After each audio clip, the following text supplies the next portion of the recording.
Good afternoon and welcome to a very special podcasting event. If you're joining us for audio only today, you're in for a very special experience. However, if you're able to take in the full visual podumentary experience, you are in for a real treat.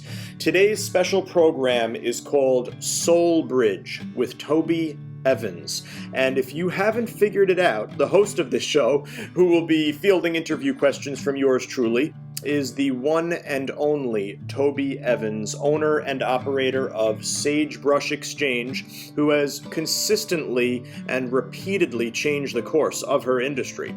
Recently, her company was featured prominently in an influential Times Square ad campaign in New York City. It's an amazing feat that very few people can say they've ever done. Its primary purpose, however, was to announce this special podcasting event that you're hearing and hopefully seeing right now. Part podcast, part documentary, this groundbreaking program format, the podumentary, it aims to do a number of things, but this specific program, what we're shooting for is to spread the beliefs, the teachings, and the powerful message of Toby Evans and her successful Sagebrush Exchange. But don't take my word for it. You'll hear it from Toby herself in just a moment. But before we get to that, don't forget to visit her websites if you're not already experiencing this on one of those sites. That's www.sagebrushexchange.com, and that's her official site. The other one is www.sagebrushplus.com, and that's her brand new media dedicated site, and that's the one where you'll really be able to delve into the non-philosophy, the non-process stuff, meaning Times Square photos and video, news articles, things like that. So essentially it handles the runover of good media appearances, of which Toby has had a lot recently. In case you haven't heard, she was recently the subject of some riveting news articles which were featured in the mainstream media, including ABC, CBS, NBC, and Fox affiliates throughout the country. And there's another few articles scheduled to come out before the end of the year. So it's pretty clear that that Toby Evans is having a good year indeed. But I could go on all day about Toby. So before I selfishly take up any more time, let me introduce the lady of the hour, Toby Evans. Hi, Toby. How are you today? I'm wonderful. Good. Hear you. Yes, well, it's great to have you here. I don't know about you, but I want to dive right into the good stuff here, and I bet our listeners are thinking the same thing after that introduction of mine. So without further ado, let's just go right back to the beginning. And when I say beginning, I'm referring specifically to 1982. You began a dialogue with the quote-unquote unseen realms, in your own words. So transport us to that moment. What exactly happened and how did this journey begin? Well, it began for me as an art teacher. So I was with a public school system in Dubuque, Iowa, and I was teaching elementary art. And for all people out there, if you're a teacher, and especially in a specialized field like that, you have very little time to do your own art because it's all consuming to be teaching. So I wasn't doing my own art for many years. And that particular summer, I decided and committed to doing an art show coming up that oncoming fall. And because of that, I was starting to produce art. And so the very first piece I was doing, it is sort of like a three-dimensional collage. It's called an assemblage. So it means you're gathering materials together that are third-dimensional, and you're putting them together into what would have been a framed piece. Right. So I was drawn to, and always have been, drawn to natural things. So I wanted this consisting of a lot of natural put together materials, as well as like fibers that were yarn, clay that I was pressing into tree stumps and getting a reverse effect of all the lines that would be in the tree stump. Right. And I was using deciduous branches. So the name of this piece is actually deciduous because all of the tree branches were from deciduous trees. Okay. And I was cutting them on a bandsaw, all different heights, and arranging them in my makeshift art studio, which was a detached garage at the time, and had all of this laid out on a bench. And I had been working on it for several weeks. And during the time that I was doing it, my own feeling when I reflect back on this, of saying, why did this even occur?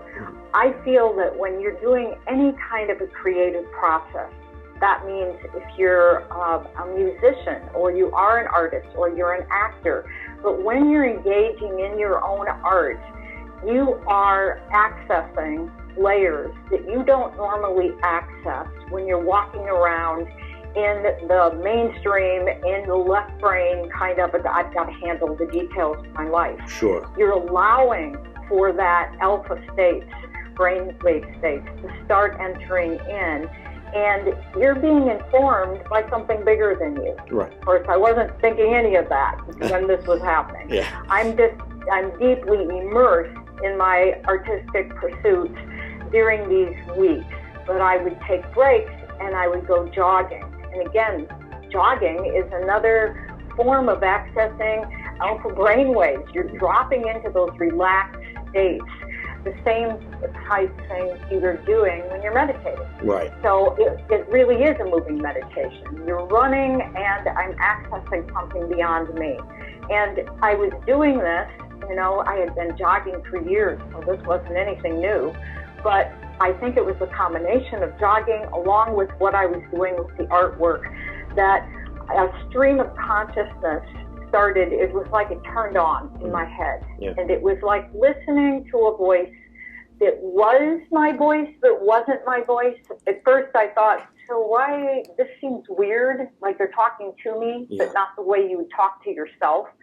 And my turnaround spot was like a 2-mile area where I had to cross a bridge and come back around. And it was because I had to cross the bridge and watch what I was doing with traffic. I was slowing down and actually stopped. And I remember standing, looking over the overpass of that bridge with all this traffic coming underneath me. Right. But I wasn't there. It was like I was just listening to the voice and all of what it was telling me. And I can't tell you to this day all of what it was saying. I felt humbled. I felt emotional.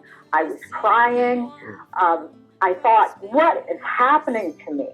And why am I hearing this when it sounds like me, but it's not me? Yeah. So all the way home, it kept up, and it kept deepening, and then it seems like it turned off somewhere maybe a half mile from my house, and that left me thinking, what the heck was that? Am I making this up? Yeah. So you question it when nothing like this has ever happened before. Find your tune, skip a beat, let your laughter guide your feet. Find your tune, skip a beat, in this dance of life we'll meet. La la la, la la la, la la la, la la la, la la.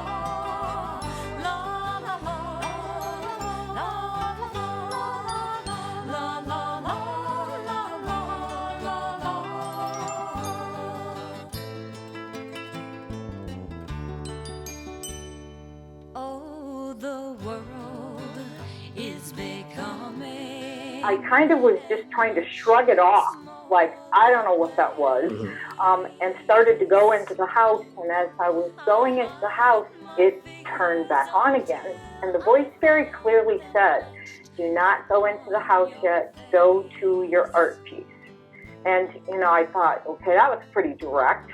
Yeah. And I walked into the garage and stood looking at the art piece, and it said, find yourself, and there was a part that I'm questioning, what do you mean find myself? What does that mean? Yeah. And it was focusing my view right into the art piece, and it was saying, where are you in that art piece? Right. What represents you? And remember, this is all very abstract looking, art.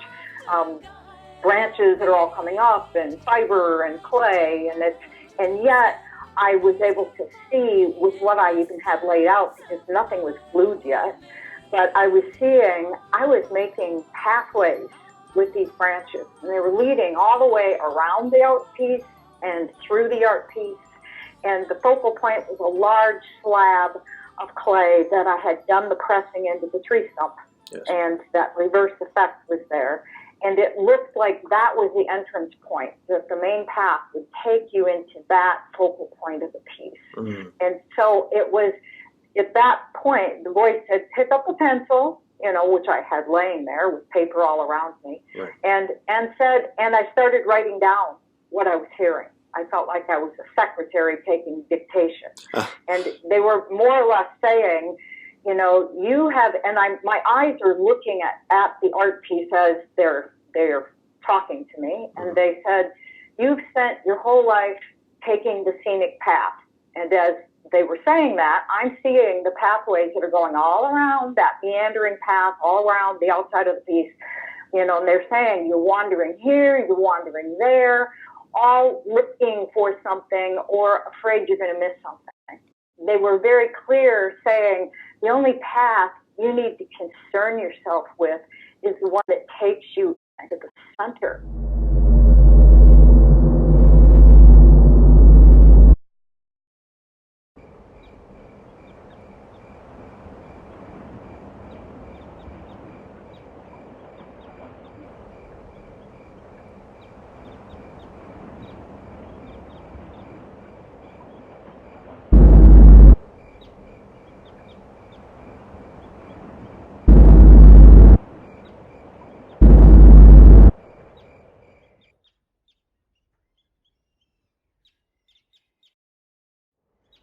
You've said that your former selves from other lifetimes, specifically, had wanted your assistance in reconciling emotional difficulties which were occurring at the time of their deaths.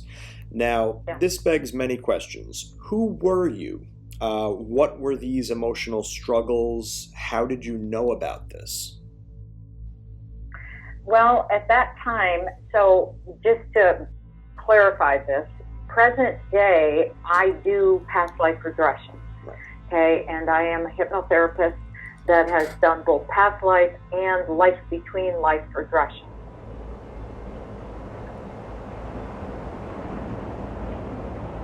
I am certified in that area, but at the time we were talking about, I didn't have any of that training, and I did not go through a regression, so to speak, in the very beginning. Yet I was having, and this was around that beginning time when the automatic writing started. Mm-hmm. So it was back in the 80s when I was still living in Iowa, that I would have these snippets, is all I can say, because it wasn't a full-blown understanding of the whole piece. But I was having like snippets of pictures going into my head, of memories that were happening. It made no sense to me.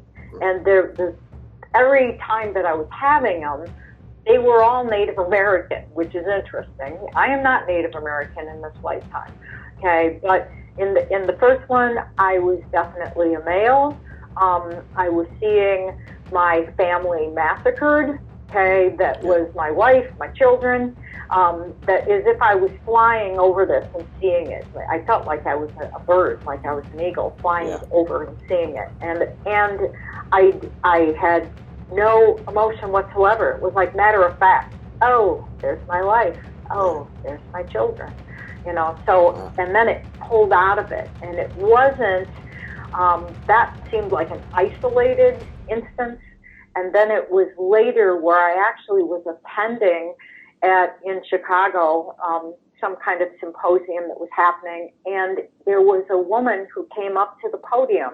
She did happen to be Native American, but I had never heard of her. She was a speaker, and she was going to do with the whole audience a group regression, which, I had never done anything like that. I actually thought this isn't going to work, I can't be hypnotized. But it happened to be after lunch, and she made the suggestion saying, any of you that want to be more comfortable and lay down on the stage instead of sitting in the theater seats, feel free to do that. And I just thought, yeah, I feel like taking a nap. let me go and lay down on the stage, because I had no expectation whatsoever for this working, right. And especially with a group regression. But I'm laying on the stage, and she starts saying whatever she's saying, and it really was, even though I tell my clients now, I use this phrase, don't expect it to be like you're in a theater with the curtain opening up and you're watching this Technicolor movie, because it's not going to be like that. And yet, even though I say that to them, that is exactly what it was like for me.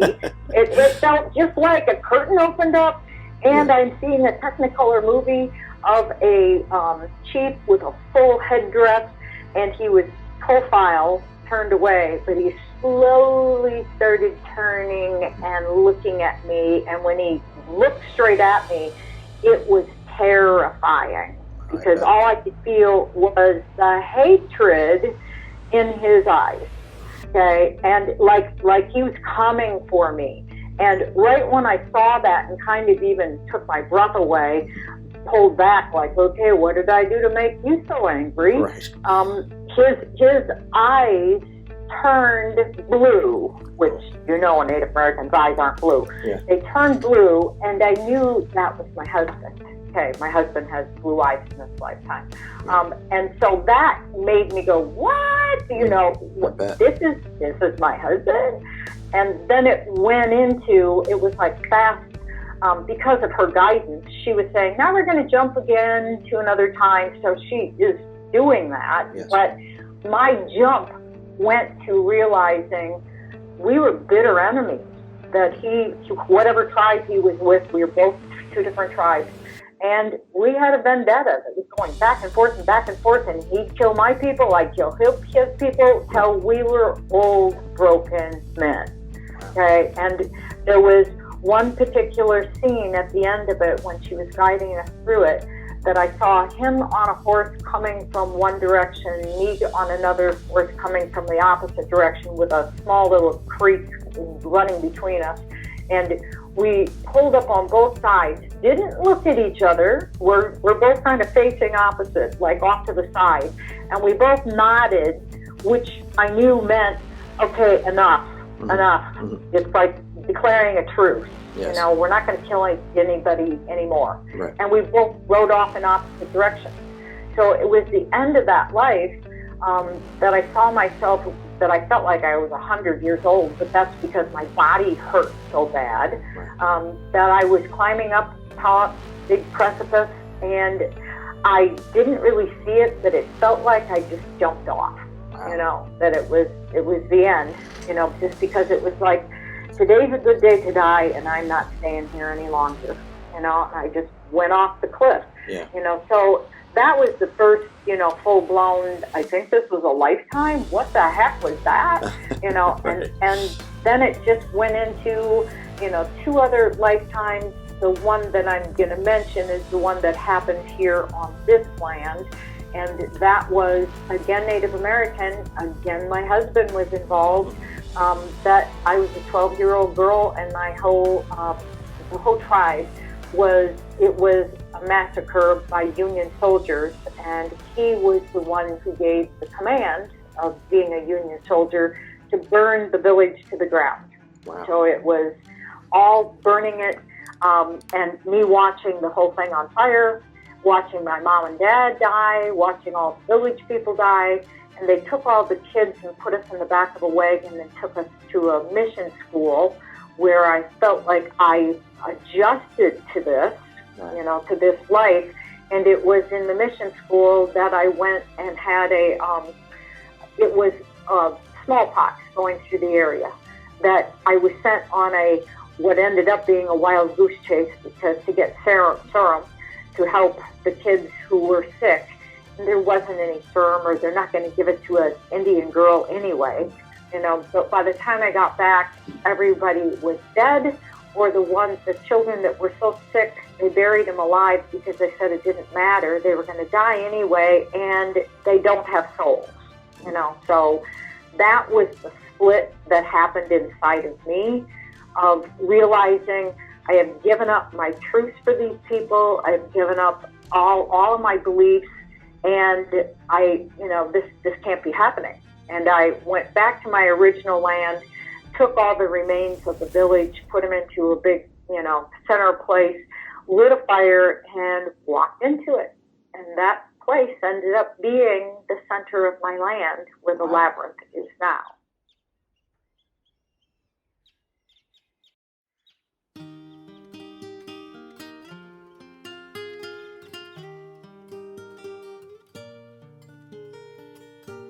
I chose it all, and in the choosing I've realized the depths of losing. I cannot close the open halls, remodeled rooms have no walls. So come within, my welcome guests. You fill my soul, you guide my quest. To serve through living is love a giving. I chose it all.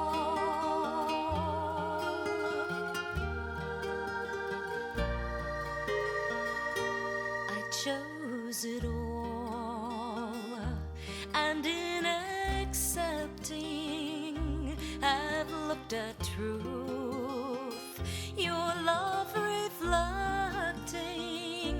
I cannot pour